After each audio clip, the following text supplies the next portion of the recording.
Hi YouTube, it's Jade, and as the name of my channel probably suggests, I read a lot of books. So instead of just reading them and having to stew on them myself, I thought I'd start a booktube channel so that I can sort of scream my ideas into the ether, as it were.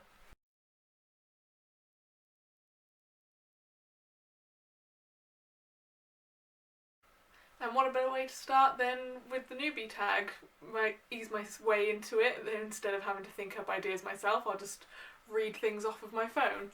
So here we go. Question number 1, why did you start this channel?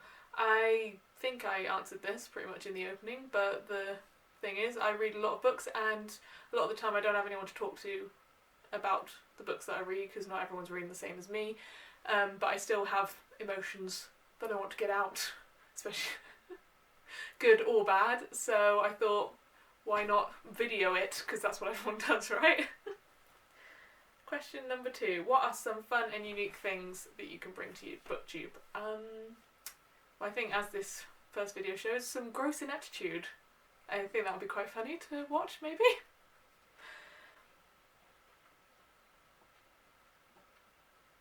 Hi. My cat is looking like he really wants to knock this tripod over. Please don't. Okay, question 3. What are you most excited for this new channel?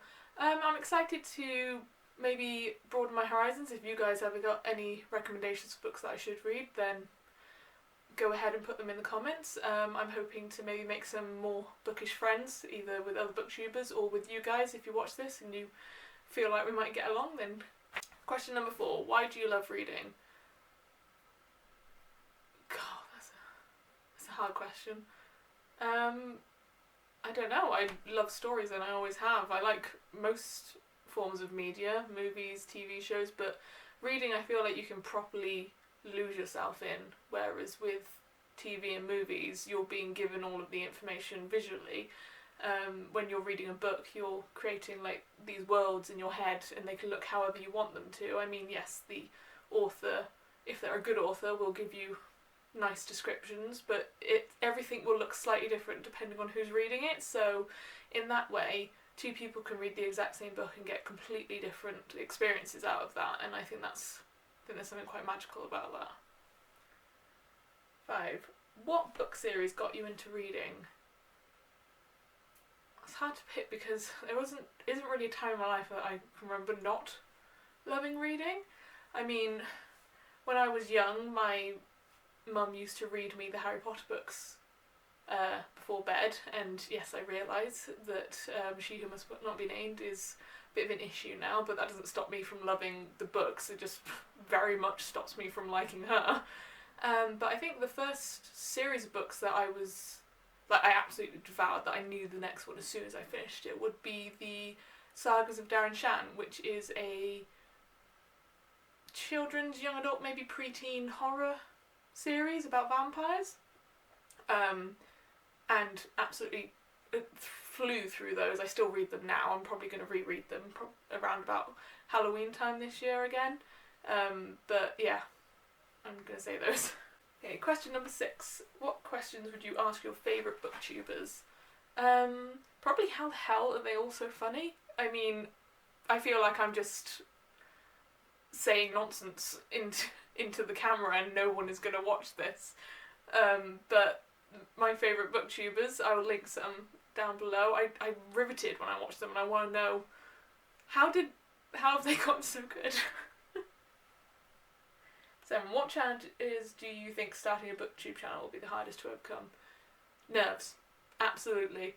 I spent about half an hour after I set up this camera and this tripod just giggling nervously, and I feel like I'm still kind of waffling a little bit, so let's try and make that a bit better the next time. Yeah, finding something that is engaging for people to actually want to watch, that isn't just me doing this. That's probably going to be the biggest channel, is me, making sounds with my mouth that actually make sense. Yeah. Number 8. When did you start reading? Oh, as I said earlier, there isn't a time I remember not reading or being able to read. I mean, clearly there was a time, but I was always sort of that kid that was reading. I very rarely played outside. I'm an only child, so I didn't really play many games inside. What I would do would be get a book and sit and read. So yeah, I think maybe secondary school would be the time I can properly remember always having a book with me.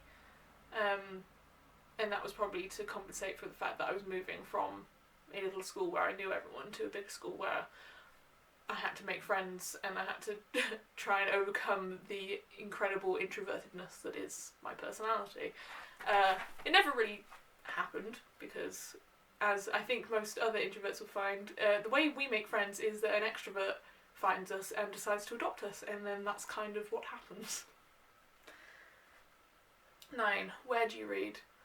Everywhere.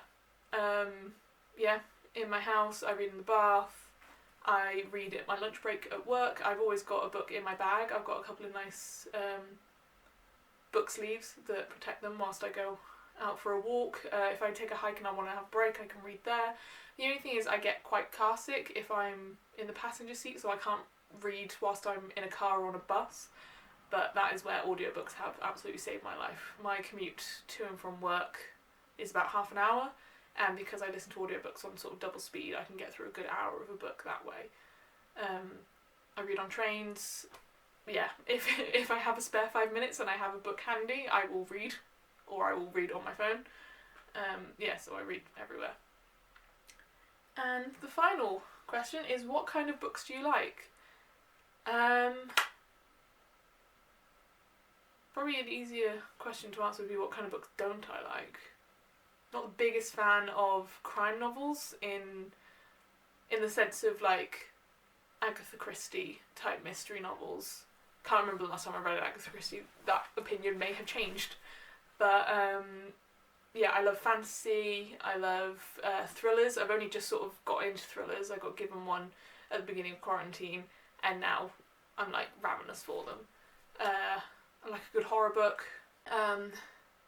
Yeah, not the biggest fan of romance, but I think that's because I'm quite bored of the same cis heteronormative romance story that's all that there is, I guess. I know it's not all that there is, but it's all that I've found. So if anyone's got any good queer romance stories that they could recommend, it could be a genre that I could get into, because when I stumble upon a really well-rounded romantic relationship in a book, I do get the warm fuzzies, so maybe I will like romance. Yeah, I think if I have to pick a favourite, I guess magical realism would maybe be my favourite. I like worlds that are very similar to this but have just got that something about them that makes them just that little extra bit special. And that was all of the questions. Sorry for the ramble and the rant. I will hopefully get better at this. I'm also hoping that I can edit most of it out if I've given myself pauses to breathe, which I don't think I do because I'm very out of breath right now. And I managed to get through the entire video without Pippin knocking this camera over. Can't promise that in the future. But yes, I also realised I'm staring like past the camera at my bookshelf and not into the camera because I don't currently have a viewfinder. Anyway, we'll wrap this up and I will stop rambling at you now. So yes, hopefully I will be giving you some more structured videos with actual content that isn't just me kind of waffling about myself. I will also try and stop this whole awkwardness. So yeah, sorry, bye. I will also stop trying to apologise, but I'm British, so that may not happen.